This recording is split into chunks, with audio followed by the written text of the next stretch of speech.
Hey guys, welcome to the YouTube channel of Wings Ekura.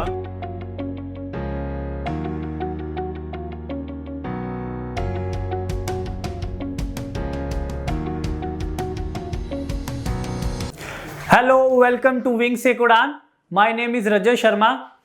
I hope कि आपने मेरी last 2 videos देखी होंगी। जो लास्ट वीडियो थी मेरी, जिसमें हमने डिस्कस किया था अबाउट द कॉन्स्टिट्यूशन की, कॉन्स्टिट्यूशन क्या होता है, हमें क्यों ज़रूरत पड़ी कॉन्स्टिट्यूशन की। फिर उसके बाद हमने उसके वेरियस कंसेप्ट्स डिस्कस किए और मोस्ट इंपॉर्टेंट कंसेप्ट जो उसमें डिस्कस किया था मैंने about the concept of constitutionalism. I hope कि वो वीडियो आपको बहुत पसंद आई होगी। फिर भी अगर उस वीडियो में और आज की वीडियो में अगर आपको कोई डाउट है तो नीचे कमेंट बॉक्स पे कमेंट करके बताएं, मैं आपके डाउट क्लियर करूंगा। आज की जो वीडियो है, आज की वीडियो में मैं आपको पहले बताऊंगा कि आज की वीडियो में हम क्या क्या डिस्कस करेंगे और इस वीडियो लेक्चर के एंड में आपके क्या क्या डाउट्स क्लियर हो जाएंगे। सबसे पहला क्वेश्चन जो है वो हम डिस्कस करेंगे कि आप पढ़ते हो about the organs of government, कि हमारी जो गवर्नमेंट है उसके 3 ऑर्गन्स हैं। जैसे हमें पता है, एक है लेजिस्लेचर, एक है एग्जीक्यूटिव और एक है जुडिशरी। मैंने ये चीज देखी है कि बहुत सारे बच्चे कंफ्यूज हो जाते हैं कि एग्जीक्यूटिव और लेजिस्लेचर में क्या फर्क है, दोनों कौन होते हैं कौन नहीं होते। आज हम उस चीज का उस बेसिक अंडरस्टैंडिंग करेंगे और उसके साथ साथ मैं आपको ये भी बताऊंगा कि ये जो ऑर्गन्स का डेवलपमेंट हुआ, लेजिस्लेचर, एग्जीक्यूटिव, जुडिशरी, ये 3 ऑर्गन्स का डेवलपमेंट क्यों हुआ, क्या रीजन थे, वो भी हम देखेंगे। पहला क्वेश्चन ये मैं एड्रेस करूंगा। दूसरा क्वेश्चन जो मैं एड्रेस करूंगा वो होगा कि हमारा जो इंडियन कॉन्स्टिट्यूशन है और जो हमारा इंडियन पॉलिटिकल सिस्टम है उसमें कौन see what type of government in India, whether it is parliamentary form of government, whether it is presidential form of government, whether it is semi presidential form of government, what type of system in India। दूसरा question हम ये discuss करेंगे। तीसरा question मैं आपको बताऊंगा कि how parliamentary form of government is different from presidential form of government and how both parliamentary and presidential different from the semi presidential form of government। और तीनों में क्या डिफरेंस है, क्या रिलेशन है, कौन कौन सी कंट्री में कौन कौन सा सिस्टम है, ये हम नेक्स्ट डिस्कस करेंगे। उसके बाद मैं डिस्कस करूंगा कि नो डाउट हम आगे लेक्चर में देखेंगे कि whether we adopted parliamentary form of government और प्रेसिडेंशियल फॉर्म ऑफ गवर्नमेंट। हम ऐसे में आपको बता के चलता हूं कि अगर हमने पार्लियामेंट्री फॉर्म ऑफ गवर्नमेंट अपनाया है, वो हमें अपनाया है, if we adopted it from the British parliament, क्या हमने एज इट इज वही पार्लियामेंट्री सिस्टम अपनाया है या ब्रिटिश पार्लियामेंट्री सिस्टम में और या इंडियन पार्लियामेंट्री सिस्टम में डिफरेंस है, उसके बारे में हम जानेंगे नेक्स्ट क्वेश्चन। उसके बाद जो क्वेश्चन होगा, why India adopted parliamentary form of government, कि हम देखेंगे कि इंडिया जो है उसने पार्लियामेंट्री फॉर्म ऑफ गवर्नमेंट अपनाई। व्हाई, क्या रीजन थे कि हमने पार्लियामेंट्री फॉर्म ऑफ गवर्नमेंट अपनाया, क्या लॉजिकल रीजंस थे। फिर उसके बाद जो नेक्स्ट क्वेश्चन होगा आपके सामने वो होगा कि recently there have been proposals, कि रिसेंटली कुछ प्रपोजल आए हैं कि इंडिया को स्विच करना चाहिए from the parliamentary to the presidential form of government. ऐसा क्यों, ऐसे क्यों प्रपोजल्स आए हैं कि इंडिया को अब प्रेसिडेंशियल फॉर्म ऑफ गवर्नमेंट अपनाना चाहिए। इवन कि आपने भी डिबेट में सुना होगा कि देयर आर वेरियस प्रपोजल्स कि India should adopt the presidential form of government as comparison to parliamentary form of government. Why this emergence has arise, हम उस चीज को भी देखेंगे। फिर इसके साथ साथ इसी में मैं ये चीज बताऊंगा, क्या ये फर्क पड़ता है कि पार्लियामेंट्री है या प्रेसिडेंशियल है वो इन इंस्टीट्यूशंस पे, या it's all depend on the persons who govern the system. ये चीजें भी हम देखेंगे और लास्ट में कंक्लूजन भी देखेंगे कि अगर हमारे इंडिया में पार्लियामेंट्री फॉर्म ऑफ गवर्नमेंट है तो उसमें जो कमियां हैं उनको हम कैसे सुधार सकते हैं, ताकि जो प्रॉब्लम्स अराइज हो रही हैं जिनकी वजह से there have been proposal for the presidential form of government, वो क्या वे फॉरवर्ड है। ठीक है, आई होप कि आपको पता लग गया होगा कि आज की जो वीडियो होगी उस वीडियो में आपको क्या क्या चीजें समझनी है। और कई बच्चों को लगेगा कि this is very basic, but आप अगर यूपीएससी के पेपर देखो या केएस के पेपर देखो, नाउ ट्रेंड हैज बिकम कि एनसीईआरटी से ही पूछते हैं और NCERT is all about your concepts, और यही कॉन्सेप्ट्स को मैं आपके यहाँ कॉन्सेप्ट्स को क्लियर करूंगा। आई होप कि आपको ये वीडियो अच्छी लगेगी। अगर आपको ये वीडियो अच्छी लगती है, इस वीडियो को लाइक करें, शेयर करें, नीचे अच्छे अच्छे कमेंट करें ताकि मुझे भी मोटिवेशन मिलती रहे। चलो करें स्टार्ट लेक्चर को। ठीक है, अब देखो पहला जो है क्वेश्चन में एड्रेस करूंगा आपके सामने, that is about the organs of government and why it emerge. देखो इसको मैं एक बिल्कुल आसान लैंग्वेज में समझाऊंगा ऑर्गन्स ऑफ गवर्नमेंट के बारे में। आप सभी ने सुना होगा अबाउट द जिन, कि एक जिन होता है, ठीक है, जिनी, और एक अलादीन होता है। और जिन जो होता है उसका क्या काम होता है? जिन का काम होता है कि जो अलादीन है उसकी जो भी विशेष हैं, जो अलादीन को चाहिए, जिन का काम है इसकी सारी की सारी विश पूरी करना। अब जिन एक पावरफुल है, बहुत पावरफुल है, जिनके पास इतनी ताकत है कि वो कुछ भी कर सकता है। यस, पावर इवन की कुछ भी कर सकता है, इवन की जो आने वाला यूपीएससी और केएस का पेपर है वो भी वो ला सकता है, जिनके पास इतनी पावर है। तो अब इस जिन को कंट्रोलिंग मैकेनिज्म भी एक होता है कि ये जो जिन होता है इसको एक कंट्रोल करता है, जिसको हम क्या बोलते हैं? दैट इज थ्रू चिराग। एक चिराग होता था ना, आप सभी ने देखा होगा, एक चिराग होता था, उसको रब करते थे, जिन आता था और जो उसको रब करता था वो उसी का ऑनर होता था, जिन का, और जिन उसकी सारी की सारी विश पूरी करता था। इट मींस ये जो पावरफुल जिन है इसका क्या काम है? विश पूरी करना, किसकी? अलादीन की। और इस पावरफुल जिन को कंट्रोल कर रहा है कंट्रोलिंग मैकेनिज्म, दैट इज चिराग। अब इसी चीज को आप समझो कि इसको अब हम इंडियन पॉलिटी पर्सपेक्टिव में समझते हैं। देखो अब ये जो अलादीन है इसको हम लेके चलते हैं, अगर ये है पीपल, लोग।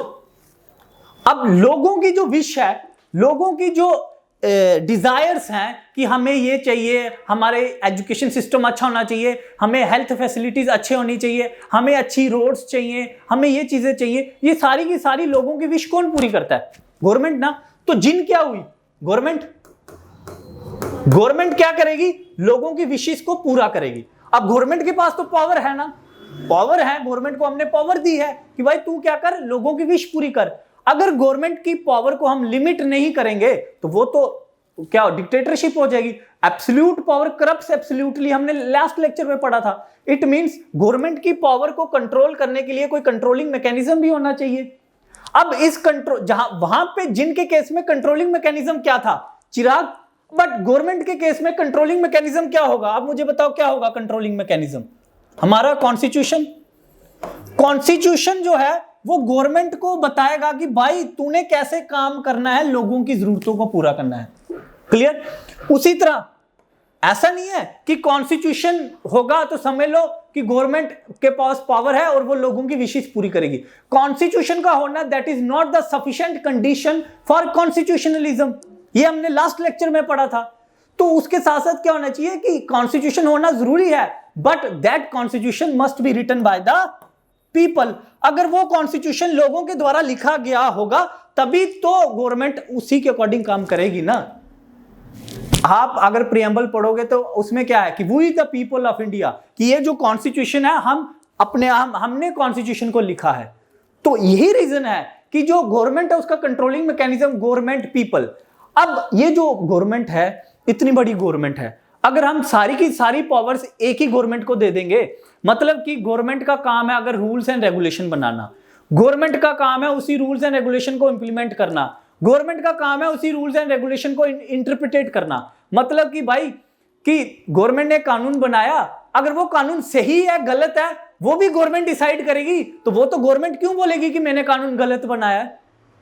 मतलब क्या कि अगर सपोज करो गवर्नमेंट है, गवर्नमेंट ने अगर एक रूल बनाया, अब गवर्नमेंट ने कोई रूल बनाया, अब ये रूल सही भी हो सकता है और गलत भी हो सकता है ना।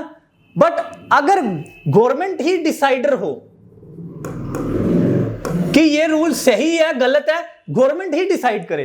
अब भाई मेरी बात सुनो, जिन्होंने रूल बनाया अगर वही डिसाइड करने लगे कि क्या वो रूल सही है गलत है, तो ये क्यों बोलेंगे कि ये रूल गलत है? क्योंकि इन्होंने बनाया है। तो ऐसे तो सोसाइटी में जस्टिस नहीं आएगा। तो इसी चीज को नजर में रखते हुए एक सेपरेशन ऑफ पावर का कंसेप्ट आया कि जिसमें बोला गया कि ये जो गवर्नमेंट है, इस गवर्नमेंट की जो पावर को डिवाइड किया जाए 3 ऑर्गन्स में। और वो 3 ऑर्गन कौन कौन से बोले गए? दैट इज, देखें आप, लेजिस्लेचर, जुडिशरी एंड एग्जीक्यूटिव। कि legislature, judiciary and executive 3 organs बनाए गवर्नमेंट के और जिनको अलग अलग काम दिया गया। अब काम क्या, किन के लिए काम दिया गया? For the welfare of the people, जो हमने ऊपर डायग्राम में पढ़ा कि लोगों की वेलफेयर के लिए, लोगों की डिजायर्स के लिए, लोगों की विशेष को पूरा करने के लिए इनको ये काम दिया गया। और इनकी पावर को कौन लिमिट करता है? दैट इज कॉन्स्टिट्यूशन और people, that should be written by the people. अब आई होप कि आपको ये बेसिक अंडरस्टैंडिंग क्लियर होगी कि 3 ऑर्गन्स का इमर्जेंस क्यों हुआ। अब हम देखते हैं कि लेजिस्लेचर, जुडिशरी और एग्जीक्यूटिव तीनों में क्या डिफरेंस होता है। देखो, लेजिस्लेचर कौन होते हैं? जो क्या करते हैं? लॉ बनाते हैं, कानून बनाते हैं। जैसे हमारे मेंबर ऑफ पार्लियामेंट एमपी, जो हमारे मेंबर ऑफ पार्लियामेंट है, एमपी हैं, जो हमारे लोकसभा और राज्यसभा में जो एमपी बैठे होते हैं, उनका क्या काम होता है? कानून बनाना। वो किस में आते हैं? वो कौन सा ऑर्गन है? That is legislature. हमारे जो भी लोकसभा और राज्यसभा के जो भी एमपी हैं, that is a member of parliament that comes under the category of legislature to make laws. हो गया क्लियर? दूसरा ऑर्गन है जुडिशरी। जुडिशरी क्या करता है? To interpret laws. Interpret laws मतलब अब एक ऑर्गन है जिसने कानून बना दिया, रूल्स एंड रेगुलेशन बना दिए। अब वो रूल्स एंड रेगुलेशन क्या लोगों के लिए सही है, गलत है, वो कौन देखेगा, डिसाइड करेगा? जुडिशरी।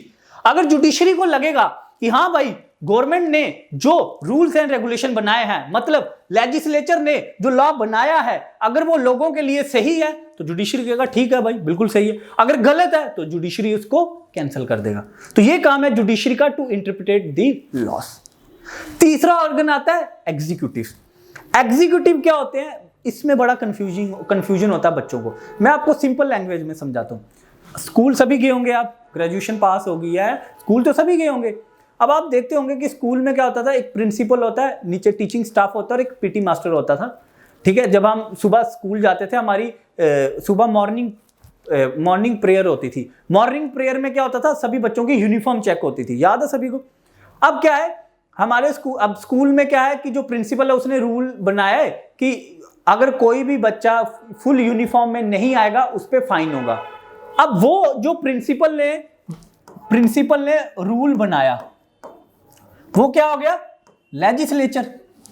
अब इस रूल का ग्राउंड लेवल पे इंप्लीमेंटेशन देखना कि क्या वो बच्चे यूनिफॉर्म पहन के आ रहे हैं, नहीं आ रहे हैं। प्रिंसिपल ने रिस्पॉन्सिबिलिटी दे दी किनको? स्टाफ को, जो पीटी सर होते हैं उनको।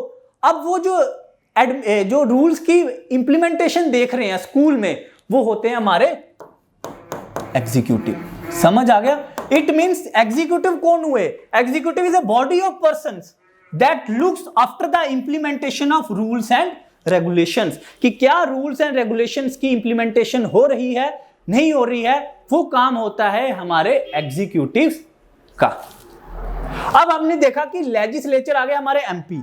अब एग्जीक्यूटिव में क्या होता है कि एग्जीक्यूटिव हो गए हमारे जैसे प्रेसिडेंट, जैसे हमारे काउंसिल ऑफ मिनिस्टर्स। अब मुझे बताओ, काउंसिल ऑफ मिनिस्टर्स जो हैं, जो एग्जीक्यूटिव हैं, वो लेजिस्लेचर भी तो है ना? जब लेजिस्लेचर, जब वो पार्लियामेंट में कोई लॉ पास होता है, then they are acting as a legislature. और जब उसी लॉ की इंप्लीमेंटेशन की बात आती है, तब then they are acting as a council of minister, acting as a executive. तो यही बच्चों को कंफ्यूजन होती है कि भाई काउंसिल ऑफ मिनिस्टर्स, प्रेसिडेंट और लेजिस्लेचर, तो ये council of minister they are also part of legislature ना। तो जब हम आगे पढ़ेंगे तभी कहा जाता है कि जो पार्लियामेंट्री फॉर्म ऑफ गवर्नमेंट है, there is a fusion of power, and presidential form of government है, there is a separation of power. Fusion क्या होता है कि इकट्ठा होना। अब देखो, यही council of minister, they have the power to make law also under the category of legislature, and यही council of minister, they have the power to implement this law also under the category of executive. Therefore there is a fusion of powers, mix up of powers. I hope कि आपको ये difference समझ आ गया होगा कि legislature क्या होते हैं, executive क्या होते हैं, जुडिशरी क्या होती है, ये चीजें आपको समझ आ गई होंगी। अब हम एग्जीक्यूटिव भी दो तरह के होते हैं। एक एग्जीक्यूटिव होते हैं परमानेंट एग्जीक्यूटिव्स और एक एग्जीक्यूटिव्स होते हैं टेम्परेरी एग्जीक्यूटिव। टेम्परेरी एग्जीक्यूटिव्स को हम पॉलिटिकल एग्जीक्यूटिव भी बोलते हैं, और परमानेंट एग्जीक्यूटिव्स जो हमारे ब्यूरोक्रेट्स हो गए, जैसे आईएएस, केएस जो हैं, these are permanent executives. Political executive को टेम्पररी एग्जीक्यूटिव क्यों बोला जाता है? क्योंकि हर 5 साल बाद इलेक्शन होने हैं, तो क्या पता आज कौन से एग्जीक्यूटिव है, 5 साल बाद क्या पता कौन होगा। But these permanent executives, that is our bureaucrats, IAS, KS, these are permanent executives. Clear, समझ आ गया?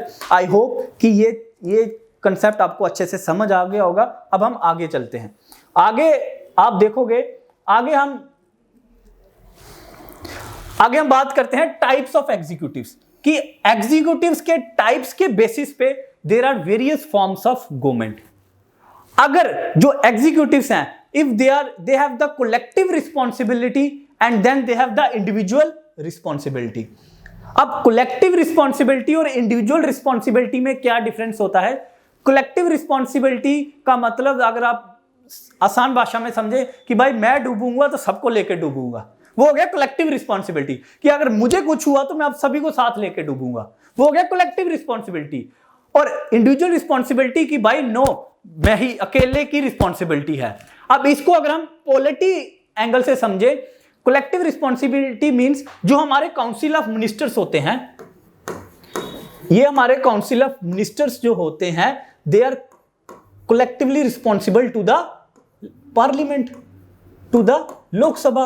और इसी का ये मतलब होता है कि अगर सपोज करो कैबिनेट में कोई डिसीजन लिया गया and that decision must be supported by all, मतलब अगर किसी मेंबर ने कोई डिसीजन लिया तो चाहे वो डिसीजन उनके अकॉर्डिंगली हो या ना हो, that decision by the each member should be supported by all. Means हम अगर मिनिस्टर बने हैं तो सारे इकट्ठे बनेंगे, अगर मिनिस्टर से उतरेंगे तो सारे इकट्ठे उतरेंगे। That is the concept of collective responsibility. अगर मैं आपको इसको एक एग्जांपल से समझाऊं, अगर पार्लियामेंट में नो कॉन्फिडेंस मोशन पेश होता है, नो कॉन्फिडेंस मोशन का क्या मतलब होता है कि जो अपोजिशन है उसको प्रेजेंट सरकार में विश्वास नहीं है।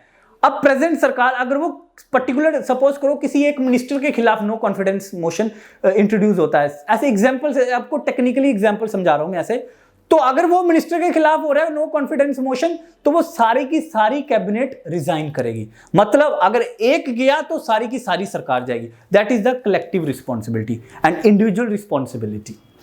कलेक्टिव रिस्पॉन्सिबिलिटी के बेसिस पे दो सिस्टम है, एक है पार्लियामेंट्री फॉर्म ऑफ गवर्नमेंट और एक है semi presidential form of government. That is parliamentary and semi presidential. आगे पार्लियामेंट्री फॉर्म ऑफ गवर्नमेंट जो है वो फर्दर डिवाइडेड होती है दो टाइप्स में, एक होती है मोनार्की और एक होता है रिपब्लिक। अब हमारी इंडिया कौन सी है? Republican form of government under parliamentary form of government. और अब आप यही से समझ सकते हो कि अब इंडिया में कलेक्टिव रिस्पॉन्सिबिलिटी होगी या इंडिविजुअल रिस्पॉन्सिबिलिटी? Collective responsibility. क्यों? क्योंकि कलेक्टिव रिस्पॉन्सिबिलिटी के अंडर आती है पार्लियामेंट और पार्लियामेंट्री के अंडर आते हैं दो आगे मोनार्क एंड रिपब्लिक, जिनको हम फर्दर आगे समझेंगे क्या मतलब। उसी तरह इंडिविजुअल रिस्पॉन्सिबिलिटी के अंदर आती है प्रेसिडेंशियल फॉर्म ऑफ गवर्नमेंट। ठीक है, इंडिविजुअल रिस्पॉन्सिबिलिटी से क्या मतलब होता है कि अगर जैसे हमारे यूएसए है, यूएसए की हम एग्जांपल लेते हैं, वहां पे क्या है? Presidential form of government. अगर अभी जो प्रेसिडेंट बने हैं न्यू जियो बाइडेन, ठीक है, वो प्रेसिडेंट बने, वो जो अपनी कैबिनेट बनाएंगे, उनके जो काउंसिल ऑफ मिनिस्टर्स होंगे, वो जो काउंसिल ऑफ मिनिस्टर्स जो उनके काउंसिल ऑफ मिनिस्टर्स होंगे, they are responsible to only Joe Biden. That is individual liberty. But in case of collective responsibility, council of ministers, they are responsible not only to president, they are responsible to legislature. But in case of presidential form of government, जो council of ministers होते हैं, they are not responsible to legislature, they are responsible to president. इस concept को बोलते हैं individual responsibility. और individual responsibility के अंदर आता है presidential form of government. Clear?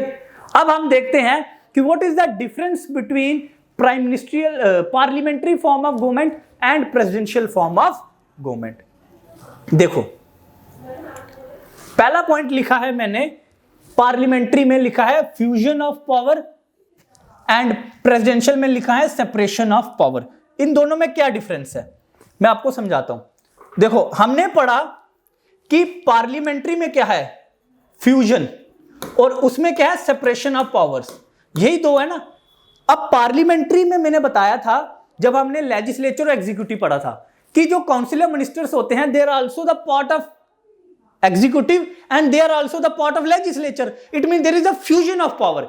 But in case of presidential form of government, जो प्रेसिडेंट का जो कैबिनेट होती है उसके जो अपने काउंसिलर मिनिस्टर्स होते हैं, they are not part of legislature, वो लेजिस्लेचर का पार्ट नहीं होते. तो this is separation of, means executive और legislature in case of presidential form of government दोनों अलग होते हैं. In case of parliamentary form of government they both are fused, means कुछ सेम होते हैं. समझ आ गया पहला कंसेप्ट. जैसे हमने पढ़ा कि इंडिया में सम काउंसिलर मिनिस्टर्स जो हैं they are part of executive and they are part of legislature also. उसी तरह यूएसए में जो प्रेसिडेंट की जो अपनी काउंसिल होगी minister, they are not part of legislature and they are not responsible to legislature, they are only responsible to the president, that is why individual responsibility. First point समझ आ गया. अब हम नेक्स्ट पॉइंट पे जाते हैं. Next point क्या है? कलेक्टिव रिस्पॉन्सिबिलिटी और इंडिविजुअल रिस्पॉन्सिबिलिटी. पार्लियामेंट्री में क्या होता है? Collective responsibility and presidential form of government में क्या होता है? Individual responsibility. ये आपको समझ आ गया. Third, plural executive and single executive. Plural executive और सिंगल एग्जीक्यूटिव से क्या मतलब है कि जो पार्लियामेंट्री फॉर्म ऑफ गवर्नमेंट होती है वहां पे होते हैं प्लूरल एग्जीक्यूटिव्स और प्रेसिडेंशियल में single executive. Plural single executive से क्या मतलब है कि हम देखते हैं कि जो हमारा प्रेसिडेंशियल फॉर्म ऑफ गवर्नमेंट है दो तरह के, एक होता है, देखो मैं आपको डिफरेंस समझाता हूं, एक होता है हेड ऑफ स्टेट और एक होता है head of government. Head of state क्या होता है? हेड ऑफ स्टेट का मतलब जैसे स्टेट को आप समझो इंडिया, और हेड ऑफ गवर्नमेंट मींस जो सरकार बनी है. आप मुझे बताओ अभी प्रेजेंटली हेड ऑफ गवर्नमेंट कौन है? सरकार का हेड कौन है? That is PM, prime minister Narendra Modi. And head of state, India का हेड किसे माना जाता है? That is president. मतलब कि इंडिया में हमने कौन सा सिस्टम अडॉप्ट किया हुआ है? That is the parliamentary form of government. मतलब इंडिया में जो हेड ऑफ स्टेट होता है जिसको हम that is head of India, वो होता है प्रेसिडेंट, और जो हेड ऑफ गवर्नमेंट होता है वो होता है प्राइम मिनिस्टर. मतलब कि पार्लियामेंट्री फॉर्म ऑफ गवर्नमेंट में देयर आर प्लूरल एग्जीक्यूटिव्स. आ गया ना समझ? प्लूरल एग्जीक्यूटिव मींस कि जो हेड ऑफ स्टेट होता है और जो हेड ऑफ गवर्नमेंट होता है दोनों अलग होते हैं. But in case of presidential form of government that is in USA, वहां पे हेड ऑफ स्टेट और हेड ऑफ गवर्नमेंट एक ही होता है और वो होता है प्रेसिडेंट. क्लियर? समझ आ गया? इसलिए मैंने बोला सिंगल एग्जीक्यूटिव. क्लियर? अब नेक्स्ट पॉइंट, अब देखो कि ये जो पार्लियामेंट्री फॉर्म ऑफ गवर्नमेंट होती है ये कहां होती है. देखो India, Israel, New Zealand, Denmark, Greece, ये कुछ ऐसी कंट्री हैं जहां पे पार्लियामेंट्री फॉर्म ऑफ गवर्नमेंट है. ठीक है, ब्रिटेन, ये सारी चीजें. और presidential form of government USA, Brazil, Mexico, south Korea etcetera. Clear? अब क्या होता है, मैं एक और कंसेप्ट समझाता हूं आपको कि जो हमारा हेड ऑफ स्टेट होता है दैट इज प्रेसिडेंट. ठीक है, हेड ऑफ स्टेट जो होता है दैट इज प्रेसिडेंट. अब प्रेसिडेंट, ठीक है, एक्चुअल जो पावर जो होती है, अगर हम अपने कॉन्स्टिट्यूशन के अकॉर्डिंग देखा जाए तो कॉन्स्टिट्यूशन के अकॉर्डिंग जो पावर जो है वो किसके पास है? वो है प्रेसिडेंट के पास. बट एक्चुअल में पावर किसके पास है? वो है प्राइम मिनिस्टर के पास. मतलब कि de jure means according to the constitution वो पावर है प्रेसिडेंट के पास. But de facto, but fact देखा जाए तो पावर किसके पास है? प्राइम मिनिस्टर के पास. क्लियर? एक ये डिफरेंस समझ आ गया पार्लियामेंट्री फॉर्म ऑफ गवर्नमेंट में. इसके अलावा और भी कुछ डिफरेंस है बट एक ओवरव्यू मैंने आपको बता दिया. जैसे यहां पे जो हेड ऑफ द स्टेट होता है वो प्रेसिडेंट और हेड ऑफ द होता है वो पीएम. क्लियर? अब हम आते हैं नेक्स्ट क्वेश्चन पे. अब मैंने आपको बोला कि पार्लियामेंट्री फॉर्म ऑफ गवर्नमेंट जो इंडिया में है वहां पे जो प्रेसिडेंट है उसके पास एक्चुअल पावर नहीं है. एक्चुअल पावर डी फैक्टो किसके पास है? प्राइम मिनिस्टर के पास. तो फिर प्रेसिडेंट की पोस्ट क्यों बनाई फिर भाई? अगर उसको पावर ही नहीं दी है तो फिर पोस्ट क्यों बनाई? उसके पीछे भी कोई रीजन थे. उसके पीछे क्वेश्चन क्या है कि why need post of president, कि प्रेसिडेंट की पोस्ट की जरूरत क्यों पड़ गई? पहला, that is council of minister loses confidence. अगर सपोज करो सपोज करते हैं, ठीक है, पार्लियामेंट में नो कॉन्फिडेंस मोशन इंट्रोड्यूस हो गया, नो कॉन्फिडेंस मोशन। अगर ये नो कॉन्फिडेंस मोशन इंट्रोड्यूस हुआ और ये पास हो गया, it means government must resign, government को रिजाइन देना होगा। अब गवर्नमेंट रिजाइन करेगी तो उस टेम्परेरी, जब तक नई सरकार बनती, कोई ना कोई तो होना चाहिए ना, तो उस पर्पस के लिए, ताकि कंटिन्यूटी बनी रहे, it is important for to create the post of president.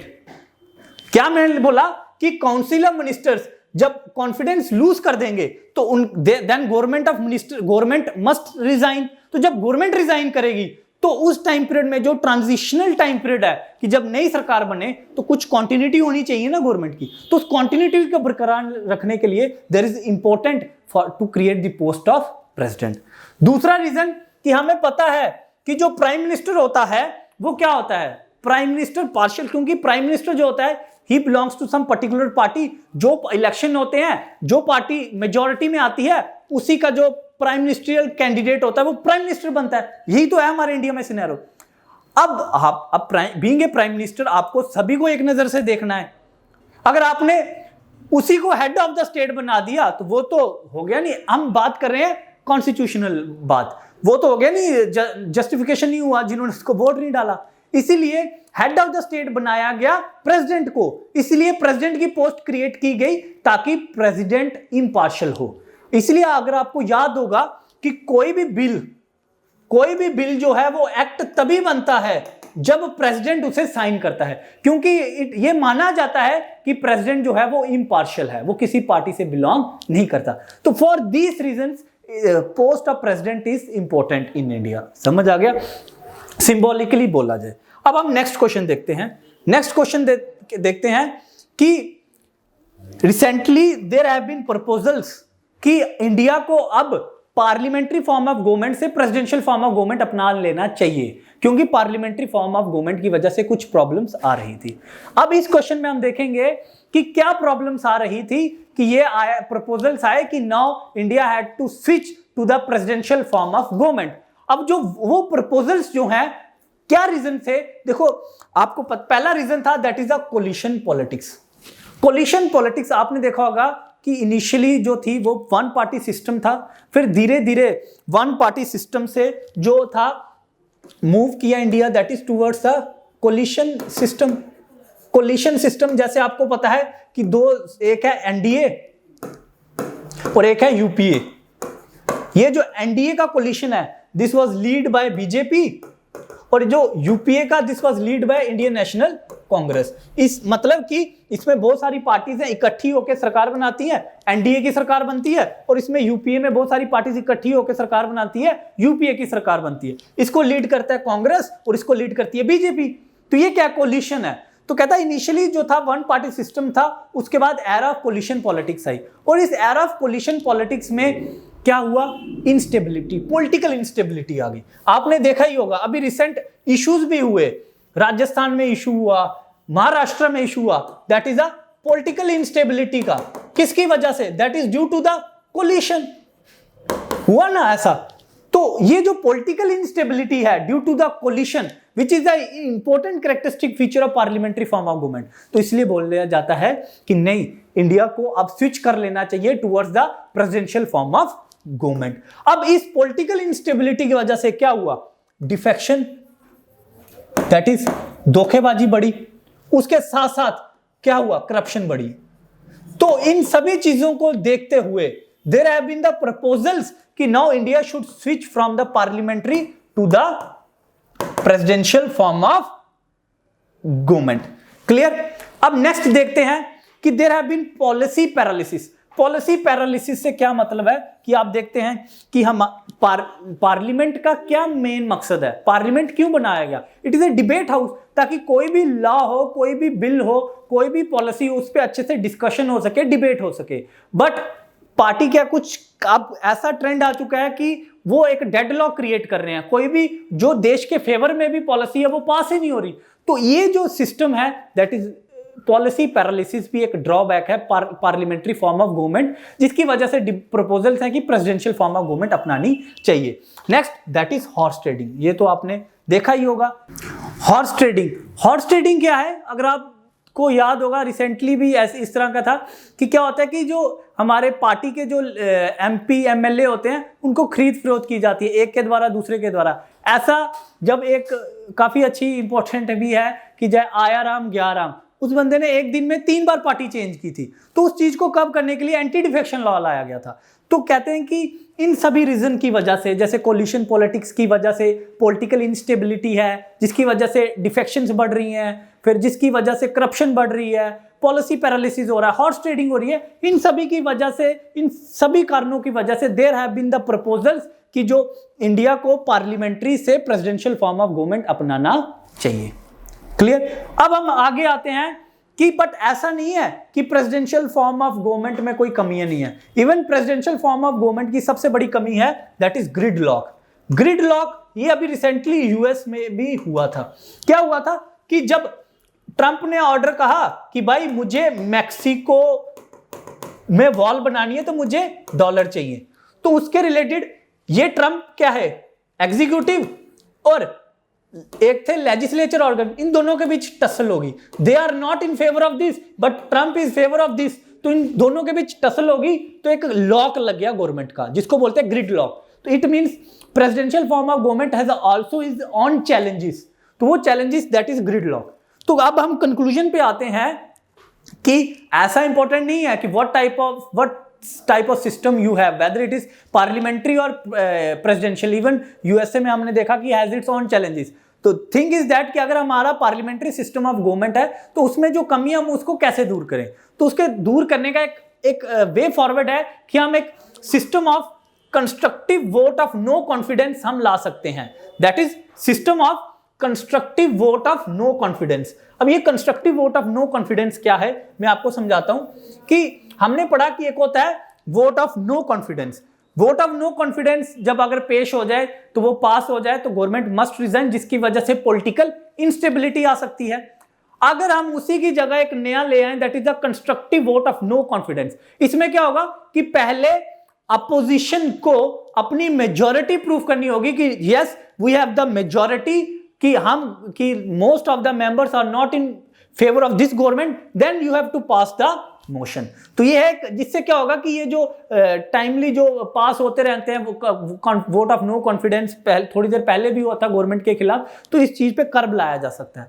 दूसरा हम और क्या कर सकते हैं कि जैसे डिफेक्शन बढ़ रहा है तो हम क्या कर सकते हैं कि जो भी हमारा एंटी डिफेक्शन लॉ है जो हम आगे पढ़ेंगे उसमें जो जो लूप होल्स हैं हम उनको टाइटन कर सकें ताकि ये जो डिफेक्शन और करप्शन के केसेस हैं इनको कर्ब कर सके। तो ये हम ये कर सकते हैं instead of adopting to the presidential form of government. Clear. अब आपको समझ आ गया पार्लियामेंट्री फॉर्म ऑफ गवर्नमेंट है। इंडिया ने जो पार्लियामेंट्री फॉर्म ऑफ गवर्नमेंट अपनाया है, कहां से अपनाया है, that is from the British parliamentary form of government. अब हम देखते हैं कि एक होता है semi presidential form of government. वो क्या चीज होती है, semi presidential form of government. अब इस semi presidential form of government में it has both the characteristic feature of parliamentary form of government and presidential form of government, कि इसमें पार्लियामेंट्री फॉर्म ऑफ गवर्नमेंट के भी फीचर्स हैं और presidential form of government के भी फीचर्स हैं। क्या है कि अब दोनों के फीचर हैं बट डिफरेंस क्या है, जैसे हमने देखा कि जो पार्लियामेंट्री फॉर्म ऑफ गवर्नमेंट होती है उसमें हेड जो होता है वो क्या होता है, नॉमिनल हेड होता है। ठीक है, नॉमिनल हेड होता है। But in case of semi presidential it is elected head, ये इलेक्टेड हेड होता है। देखो एक हो गया पार्लियामेंट्री, एक हो गया प्रेसिडेंशियल और एक हो गया सेमी प्रेसिडेंशियल। ठीक है, अब पार्लियामेंट्री और सेमी प्रेसिडेंशियल में क्या डिफरेंस है। पार्लियामेंट में हमने पढ़ा कि यहां पे जो हेड होता है, head of state, that is nominal होता है जैसे हमारा president. But in case of semi presidential यहां पे जो हेड ऑफ स्टेट होता है वो होता है इलेक्टेड, हेड ऑफ स्टेट होता है इलेक्टेड। इन दोनों में ये डिफरेंस है। अब दूसरा डिफरेंस देखते हैं प्रेसिडेंशियल फॉर्म ऑफ गवर्नमेंट में और semi presidential form of government में। हमने देखा कि जो प्रेसिडेंशियल फॉर्म ऑफ गवर्नमेंट होती है उसमें जो कैबिनेट होता है, उसमें कैबिनेट जो होता है it is not responsible to legislature, they are responsible to what. हमने देखा कि जो प्रेसिडेंशियल फॉर्म ऑफ गवर्नमेंट होती है जैसे यूएसए में, यहां पे क्या होता है, individual responsibility. It means they are not responsible to legislature, ये प्रेसिडेंशियल फॉर्म ऑफ गवर्नमेंट में होता है। बट अगर हम इसको डिफरेंस देखें सेमी प्रेसिडेंशियल से, तो सेमी प्रेसिडेंशियल में क्या होता है कि जो हमारा जो क्या बोलते हैं कैबिनेट होती है, they are responsible to legislature. मतलब कि सेमी प्रेसिडेंशियल में कुछ फीचर्स पार्लियामेंट के हैं, कुछ फीचर्स प्रेसिडेंशियल के हैं, और दोनों से डिफरेंट भी हैं। कि इट मींस सेमी प्रेसिडेंशियल में जो हेड होगा स्टेट का वो इलेक्टेड होता है, और जो पार्लियामेंट होती है, जो हमारा काउंसिल ऑफ मिनिस्टर्स होते हैं, जो एग्जीक्यूटिव्स होते हैं, they are responsible to legislature. It means दोनों के फीचर्स हैं, किसके, पार्लियामेंट के भी और प्रेसिडेंशियल की, किसमें, सेमी प्रेसिडेंशियल में। इसके एग्जांपल हम दे सकते हैं फ्रांस, ठीक है, रशिया, ये किसके एग्जांपल्स हैं, सेमी प्रेसिडेंशियल में, ठीक है। और इसी में एक कंसेप्ट भी आता है कोहैबिटेशन,